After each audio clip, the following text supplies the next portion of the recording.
Good morning दोस्तों, मैं हसबिन हमारे यूट्यूब चैनल पे आप सभी का हार्दिक स्वागत करता हूं। रोज डेली करंट अफेयर देखने के लिए चैनल को सब्सक्राइब कीजिए एवं वीडियो को ज़्यादा से ज़्यादा लाइक और शेयर कीजिए। चलिए शुरू करते हैं। आज डेट है 27 मई और मैं लेके तैयार हूं आज के इम्पोर्टेंट करंट अफेयर। शुरू करते हैं पहले क्वेश्चन के साथ। हाल ही में विश्व थायराइड दिवस कब मनाया गया? विश्व थायराइड दिवस जो मनाया गया वो है 25 मई को विश्व थायराइड दिवस मनाया गया।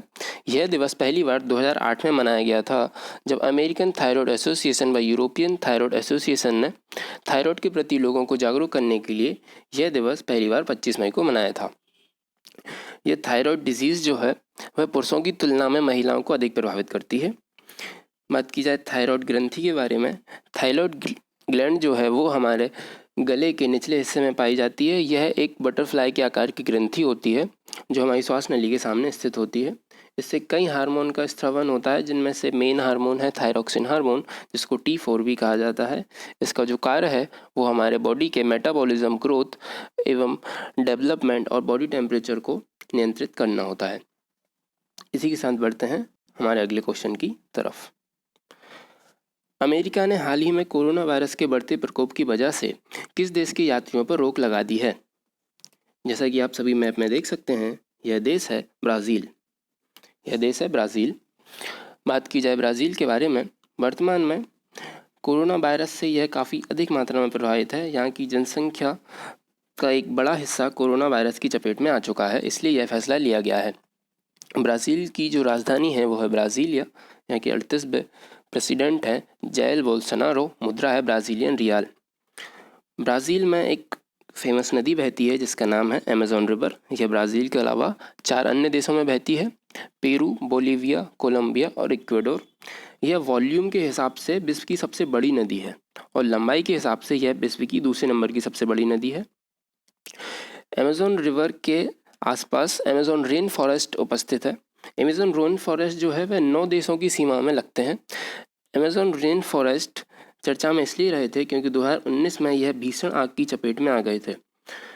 यह जो फॉरेस्ट हैं यह दुनिया की लगभग 20% ऑक्सीजन उत्सर्जित करते हैं। इन्हें लंग्स ऑफ अर्थ कहा जाता है। तो हम इसी के साथ बढ़ते हैं हमारे अगले क्वेश्चन की तरफ। हाल ही में किस देश के प्रधानमंत्री ने पूरे देश में कोरोना वायरस आपातकाल लागू कर दिया है? यह देश है जापान। जैसा कि हम मैप में देख सकते हैं, जापान यह एशिया का एक देश है। जापान के आपातकाल लागू करने की वजह से वहाँ पे स्थिति अभी ऐसी है, वहाँ पे कोरोना वायरस नियंत्रण में है। और बात की जाए जापान के बारे में, जापान की राजधानी है टोक्यो, मुद्रा है येन, पीएम है शिंजो आबे। जापान से एक इम्पोर्टेंट क्वेश्चन बनता है कि किस डेट को हिरोशिमा व नागासाकी में परमाणु बम गिराए गए थे? तो यह जो डेट है वो है 6 अगस्त 1945 को हिरोशिमा पर व 9 अगस्त 1945 को नागासाकी पे परमाणु बम गिराए गए थे। इसी के साथ बढ़ते हैं हमारे अगले क्वेश्चन की तरफ। हाल ही में जैव विविधता समरसता इंटर्नशिप कार्यक्रम की शुरुआत किसने की?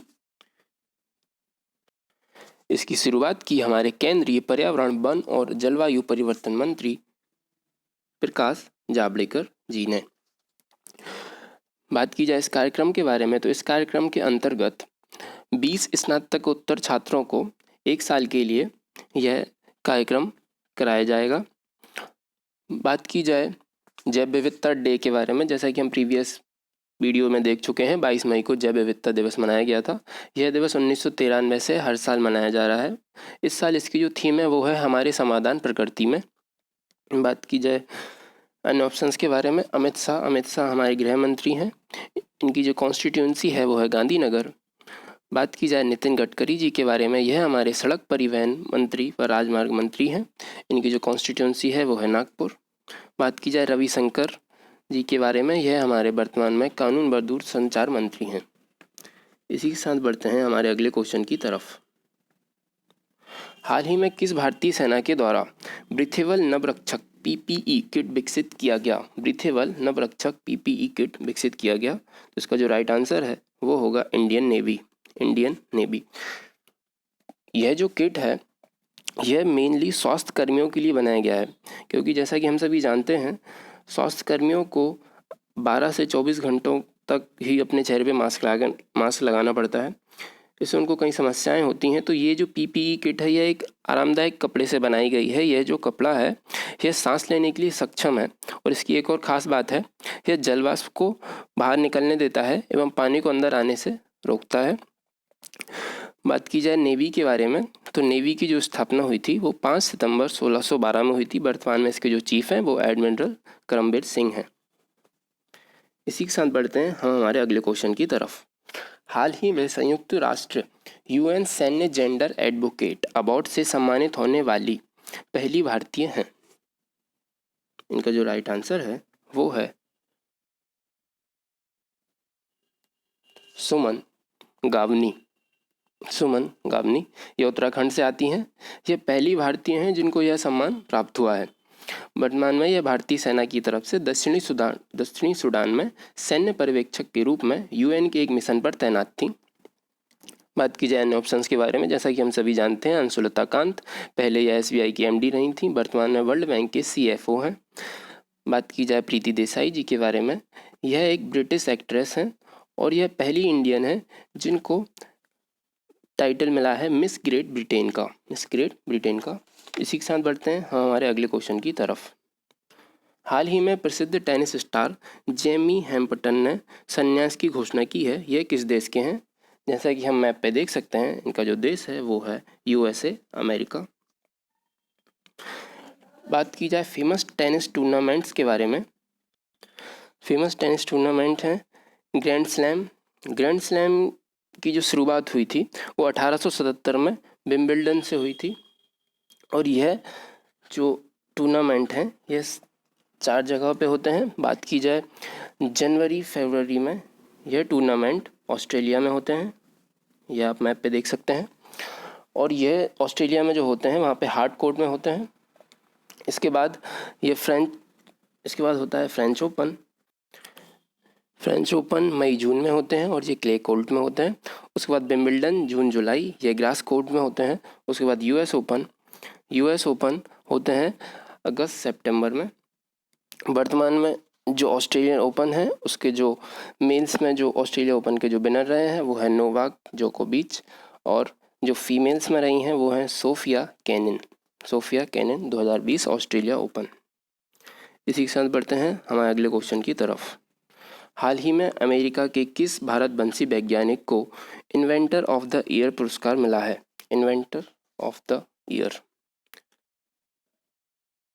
यह जो पुरस्कार है वो मिला है राजीव जोशी जी को। और इनको यह अवार्ड क्यों मिला है? यह अवार्ड इलेक्ट्रॉनिक इंडस्ट्री को आगे बढ़ाने के लिए व आर्टिफिशियल इंटेलिजेंस को बेहतर बनाने के लिए इनका जो योगदान है उसके लिए इनको यह अवार्ड मिला है। यह अवार्ड इंटेलेक्चुअल प्रॉपर्टी एसोसिएशन ने दिया है। इसी के साथ बढ़ते हैं हमारे अगले क्वेश्चन की तरफ। किस राज्य ने 1100 दुर्लभ पौधों को विलुप्त होने से बचाने के लिए अपने संरक्षण प्रयासों को उजागर करने वाली रिपोर्ट प्रकाशित की है? यह जो राज्य है वो है उत्तराखंड। उत्तराखंड की बात की जाए, उत्तराखंड की कैपिटल है देहरादून, गवर्नर हैं बेबी रानी मौर्य, सीएम हैं त्रिवेंद्र सिंह रावत। उत्तराखंड में कुछ फेमस नेशनल पार्क हैं जिनके नाम हैं Nanda Devi, Rajaji, valley of flower और जिम कॉर्बेट। जो जिम कॉर्बेट राष्ट्रीय उद्यान है यह भारत का पहला राष्ट्रीय उद्यान है। इसकी स्थापना 1936 में हुई थी। पहले इसका नाम था हेली राष्ट्रीय उद्यान, और यह राष्ट्रीय उद्यान एक नदी के किनारे है जिसका नाम है रामगंगा। इसी नदी के किनारे इसी राष्ट्रीय उद्यान में पीएम नरेंद्र मोदी जी का मैन वर्सेस वाइल्ड का एपिसोड शूट किया गया था। इसी के साथ बढ़ते हैं हमारे अगले क्वेश्चन की तरफ। हाल ही में किस राज्य ने अपने अस्पतालों में ऑक्सीजन पाइपलाइन प्रणाली की स्थापना की घोषणा की है? यह जो राज्य है वो है बिहार कोरोना वायरस के बढ़ते मरीजों को देखते हुए यह फैसला लिया गया है। बिहार की जो कैपिटल है वो है पटना, सीएम है नीतीश कुमार, गवर्नर हैं फागू चौहान। बिहार की एक फेमस सेंचुरी है विक्रमशील गंगटिक डॉल्फिन सेंचुरी। यह गंगा डॉल्फिन्स का प्राकृतिक निवास है। इसी के साथ बढ़ते हैं हमारे अगले क्वेश्चन की तरफ। हाल ही में पेशेवर पहलवान हाना किमरा का 22 वर्ष की आयु में निधन हो गया। वह निम्नलिखित में से किस देश से थीं? तो इनका जो देश है वो है ऑप्शन सेकंड, जापान। किमरा हाल के दिनों में कई परेशानियों के कारण सोशल मीडिया में पोस्ट किए थे। कहा जाता है कि किमरा रोजाना सैकड़ों अपमानजनक ट्वीट का निशाना बनती थी। बात की जाए जापान के बारे में, जापान की राजधानी है टोक्यो, मुद्रा है येन। और बात की जाए जापान की जो संविधान से, भारत के संविधान ने विधि द्वारा स्थापित प्रक्रिया को लिया है।